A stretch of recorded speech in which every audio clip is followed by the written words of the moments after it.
School এবং college সহ সমস্ত শিক্ষা প্রতিষ্ঠান পরবর্তী নির্দেশ না দেওয়া পর্যন্ত বন্ধ রাখতে বলা হয়েছে।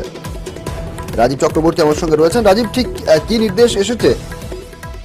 দেখো, এই নির্দেশ দিয়েছে কেন্দ্রীয় পরিবেশ দূষণ নিয়ন্ত্রণ পর্ষদ, এবং তারা শুধু দিল্লি নয়, দিল্লি, হরিয়ানা, ইউপি এবং পাঞ্জাব, এই বিস্তীর্ণ এলাকার উত্তর ভারতের এই কয়েকটি রাজ্যে বায়ুর যে মান তা এত নিম্ন জায়গায় পৌঁছেছে, সেই কারণেই দিল্লি, এনসিআর এবং এই এলাকার সমস্ত শিক্ষক সংগঠনগুলিকে এবং শিক্ষা প্রতিষ্ঠানগুলিকে নির্দেশ দিয়েছে যে পরবর্তী নির্দেশ না আসা পর্যন্ত তৎকাল মানে তড়িঘড়ি এক্ষুনি নির্দেশ পালন করতে হবে। তাহলে সমস্ত স্কুল বন্ধ, শুধুমাত্র অনলাইন ক্লাস। স্কুল এবং কলেজ সহ সমস্ত শিক্ষা প্রতিষ্ঠান পরবর্তী নির্দেশ না দেওয়া পর্যন্ত বন্ধ রাখতে বলা হয়েছে।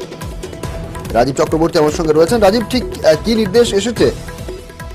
দেখো, এই নির্দেশ দিয়েছে কেন্দ্রীয় পরিবেশ দূষণ নিয়ন্ত্রণ পর্ষদ, এবং তারা শুধু দিল্লি নয়, দিল্লি, হরিয়ানা, ইউপি এবং পাঞ্জাব, এই বিস্তীর্ণ এলাকার উত্তর ভারতের এই কয়েকটি রাজ্যে বায়ুর যে মান তা এত নিম্ন জায়গায় পৌঁছেছে, সেই কারণেই দিল্লি, এনসিআর এবং এই এলাকার সমস্ত শিক্ষক সংগঠনগুলিকে এবং শিক্ষা প্রতিষ্ঠানগুলিকে নির্দেশ দিয়েছে যে পরবর্তী নির্দেশ না আসা পর্যন্ত তৎকাল মানে তড়িঘড়ি এক্ষুনি নির্দেশ পালন করতে হবে। তাহলে সমস্ত স্কুল বন্ধ, শুধুমাত্র অনলাইন ক্লাস চালু থাকবে।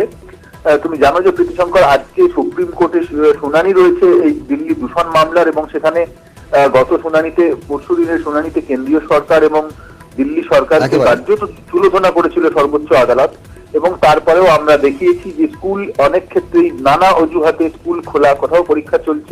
ধন্যবাদ রাজীব। কথা বলছিলাম প্রতিনিধি রাজীব চক্রবর্তীর সঙ্গে।